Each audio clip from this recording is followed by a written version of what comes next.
Hello, and welcome to another interview during Sexual Assault Prevention Month.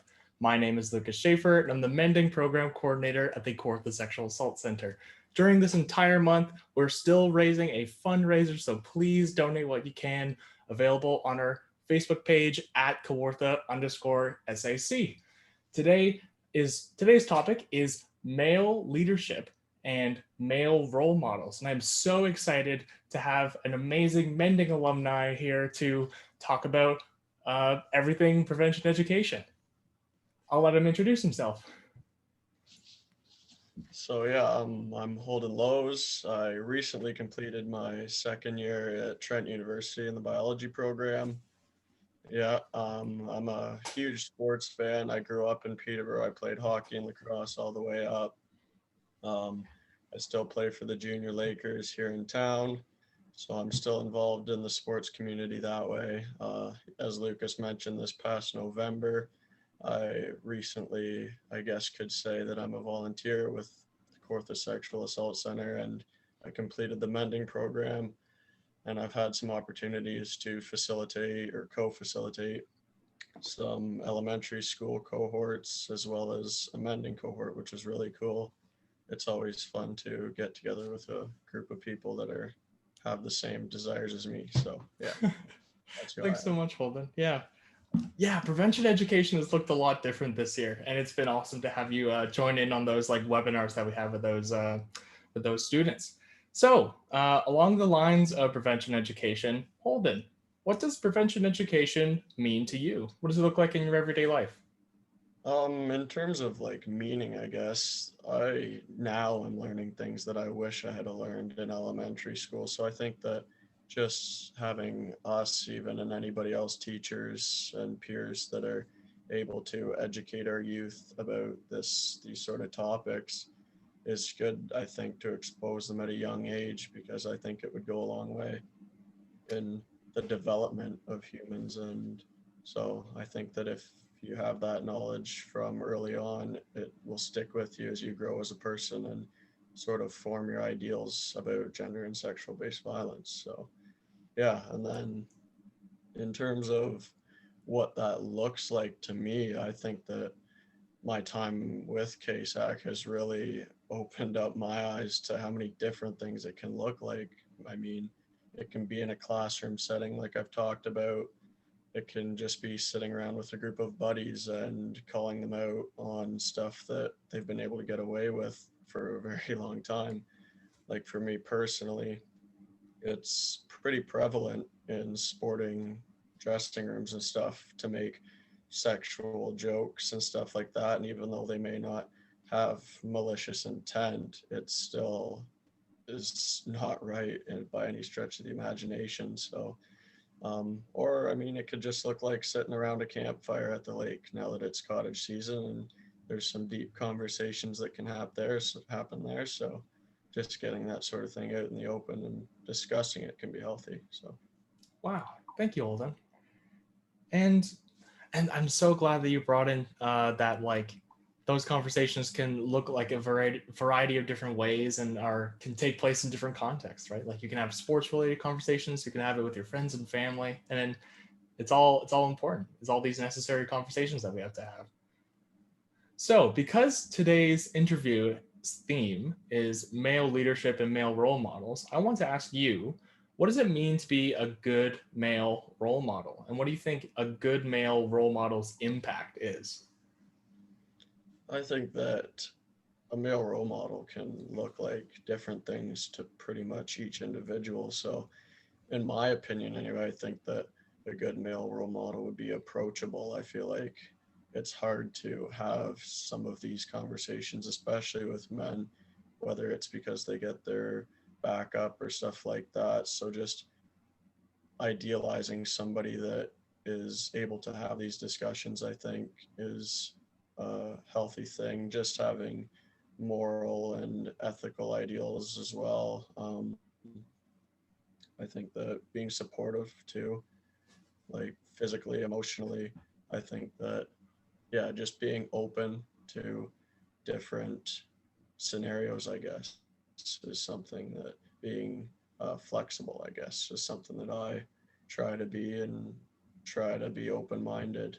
Um, in terms of how that can impact me, I guess, and humans as a whole, we're kind of, I guess, pack animals, you could say, in the sense that you're always looking up to your fellow humans, I guess, and you see certain characteristics in other people that you think are very admirable, and things that you would like to include in your personal belief structure and stuff like that. So I think that just figuring out what those characteristics are and not necessarily trying to be that person, but trying to find what things stand out to you and why that person is your role model can really go a long way in impacting you. And it seems a lot more achievable, some of the things that you're able to do.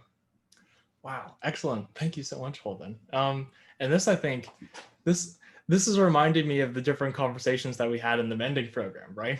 Specifically, the man box and the strongest man thing, activity, where we talk about that, right? We talk about the man that we're told to be compared to the man that we want to be, right? It's a very powerful shift, and I think with that in mind. Where do you think, yeah, you being a MENding alumni, where do you think the MENding program fits into the picture of prevention education? In my life personally, like these kind of discussions didn't really happen in my house. And like I said, I grew up in the sports world, which is very stereotypically masculine, I think, at times. And I just think that, I guess, for me personally, like I said, it's really opened my eyes to a whole other world, basically. I mean, just approaching people and being a active bystander rather than just standing by and watching things happen. I think that I've developed the skills and the confidence, I guess, to address situations of like gender and sexual based violence and violence against women and all kinds of things. And when you sit through these cohorts, like it's 4 3 hour sessions, I think. So like that sounds intimidating. And I thought it was going to be when I first registered, I didn't really know what I was getting into. But honestly, those are 3 hours that felt like 15 minutes. Like, and it's fun stuff, right? Because like it's new, it's real life. Like you sit in school and you're like, you know what, some of this stuff I'm gonna hear now and it's never gonna apply to my life and I'm never gonna think about this ever again.